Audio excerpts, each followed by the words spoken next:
Hey, good afternoon, everyone. So, I've got a piece of advice.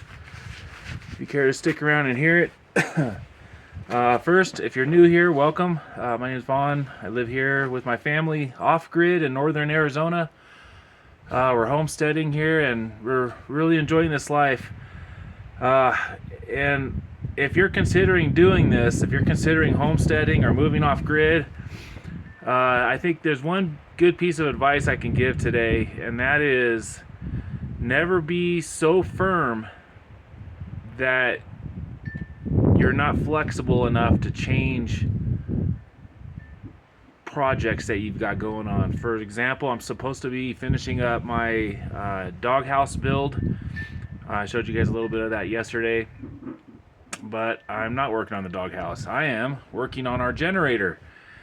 Our generator, it still works. We still get it going, but I figured I'll take a look at why the electric start is not working. Because 5 in the morning, when it's around 8 degrees here, like this morning, it is not fun pulling the starter cord on this thing for about 15 minutes just to try to get it going so we can get electricity to start our day. We usually get up around 5 a.m.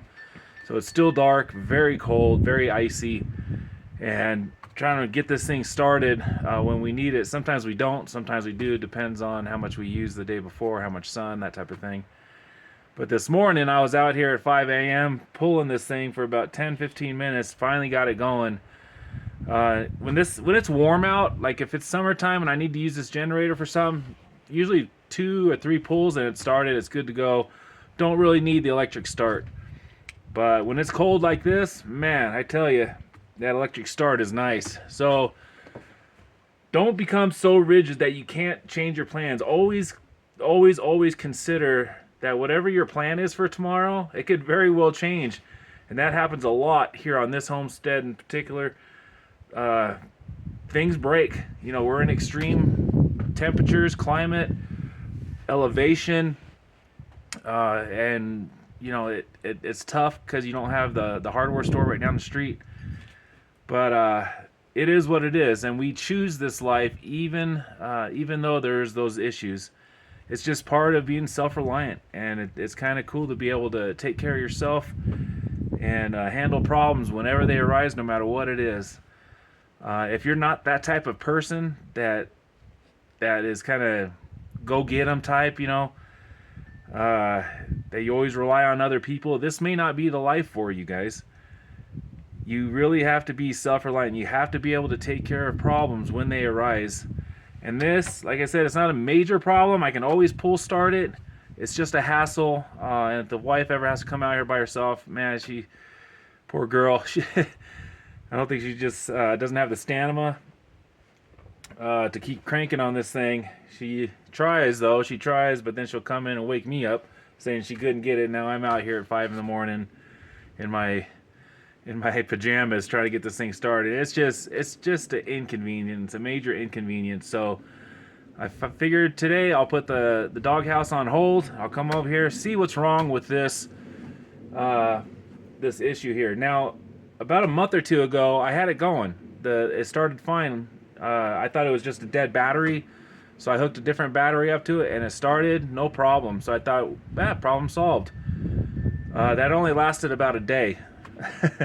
So what's going on is I pulled the starter motor out, and it has a throw bearing here, and you can tell it's just this spring right here is broken.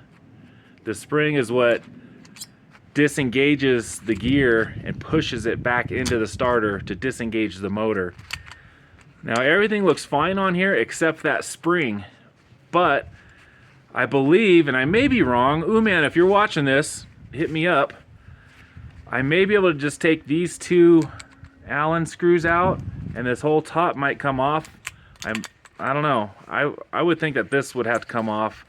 I'm no mechanic, by the way, guys. I'm a plumber.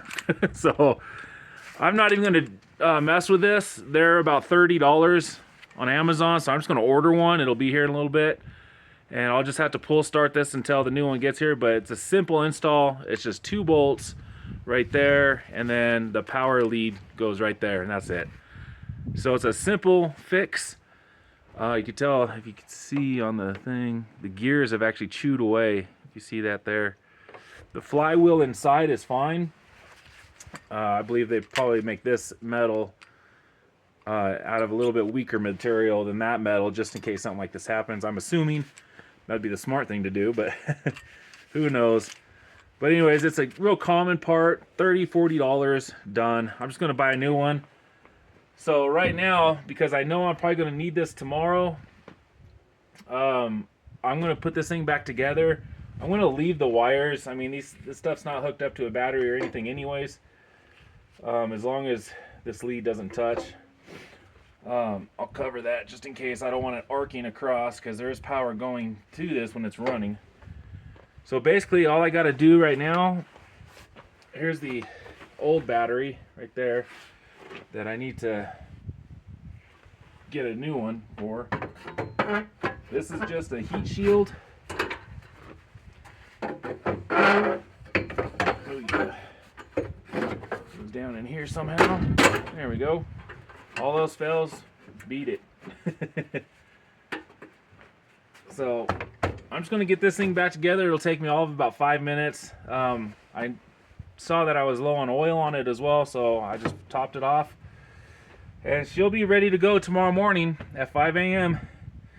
Hopefully it won't be as hard to start. Another thing we're going to do tonight, typically it'll just sit out here on this deck, out in the cold. We're going to cover it with a blanket.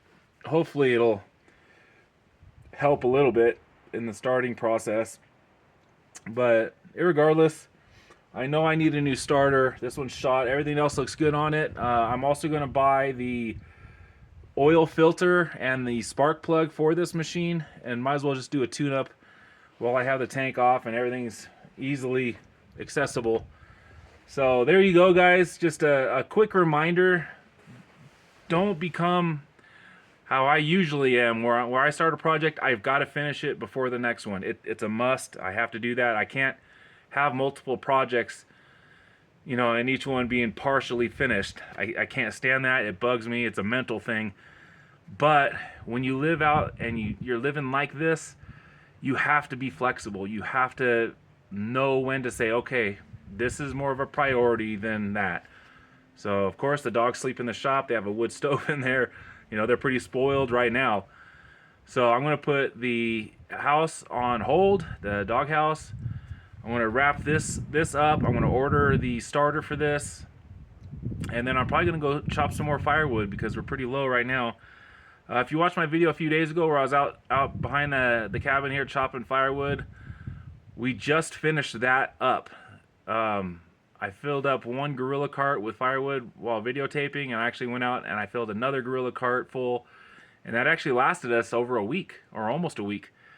So I'm going to go chop some more firewood because we're getting low. I probably have enough for today, but it's sunny, it's not windy. I want to go cut some firewood so I don't have to deal with it in worse weather.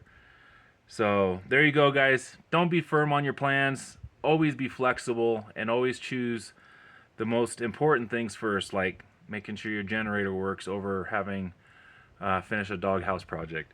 So if you have any questions, please put it down in the comments box. If you're new here, please consider subscribing and share these videos if you know anybody that likes generator repair. So I'll see you guys on the next one. Adios.